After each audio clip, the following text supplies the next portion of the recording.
Saudaraku, selamat pagi, selamat berjumpa di hari yang baru. Dan seperti biasa saya ingin menyapa saudara dengan sebuah renungan pendek yang kali ini saya beri tema mengenali suara Tuhan. Teksnya diambil dari Injil Yohanes pasal 20 ayat 11-16. Demikian firman Tuhan. Tetapi Maria berdiri dekat kubur dan menangis. Sambil menangis, ia menjenguk ke dalam kubur itu. Dan tampaklah olehnya dua orang malaikat berpakaian putih, yang seorang duduk di sebelah kepala dan yang lain di sebelah kaki, di tempat mayat Yesus terbaring. Kata malaikat-malaikat itu kepadanya, "Ibu, mengapa engkau menangis?" Jawab Maria kepada mereka, "Tuanku telah diambil orang dan aku tidak tahu di mana diletakkan." Sesudah berkata demikian, ia menoleh ke belakang dan melihat Yesus berdiri di situ. Tetapi ia tidak tahu bahwa itu adalah Yesus. Kata Yesus kepadanya, "Ibu, mengapa engkau menangis? Siapakah yang kau cari?" Maria menyangka orang itu adalah penunggu taman, lalu berkata kepadanya, "Tuan, jikalau Tuhan yang mengambil dia, katakanlah kepadaku di mana Tuhan meletakkan dia, supaya aku dapat mengambilnya." Kata Yesus kepadanya, "Maria."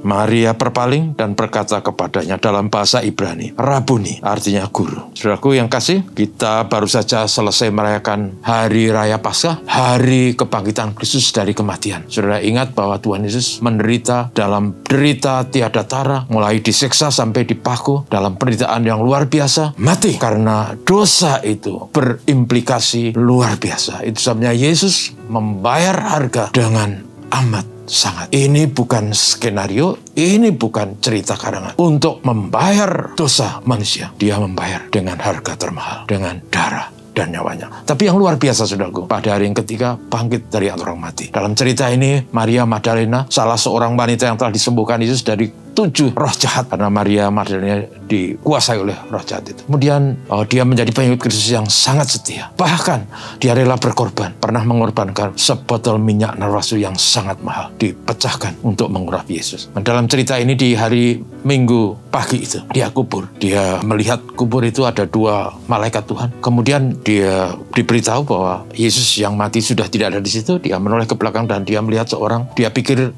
penjaga taman, lalu dia bertanya di mana diletakkan atau siapa yang mengambilnya dan sebagainya. Tapi kemudian pendek kata, Maria namanya disebut oleh orang tadi, yang ternyata adalah Tuhan Yesus sendiri. Maria setelah itu yang luar biasa, Maria Magdalena dengan kata-kata yang indah, "Rabuni," ya guruku. Saudaraku, Maria mengenal Tuhan. Dalam Yohanes 10 ayat 4 dikatakan, orang yang mengikut Kristus, dia mengenal suara Kristus. Saudara, sebagai orang Kristen, kadang-kala kita juga harus mengenali suara Tuhan. Tidak selalu dengan cara istimewa. Tapi pernah 2 kali saya mengalami itu. Pernah 1 kali ada seorang bapak kena sakit kanker paru-paru yang sudah mau mati. Saya tidak tahu, tapi Tuhan seperti berbisik, "Hartoyo, pergi ke sana." Lalu saya ke sana, saya doakan, saya beritakan Injil. Bapak itu sangat antusias. Dia bilang, "Aku sembuh." Dan tangan saya dipegang sampai bapak itu meninggal dengan tetap memegang tangan saya. Saya bersyukur karena melalui suara Tuhan yang saya kenali, saya nuntun bapak itu untuk meninggalkan dunia dan bertemu dengan Tuhannya. Yang kedua, saya pernah terlantar di bandara Los Angeles, Amerika. Karena saya pulang dengan standby tiket.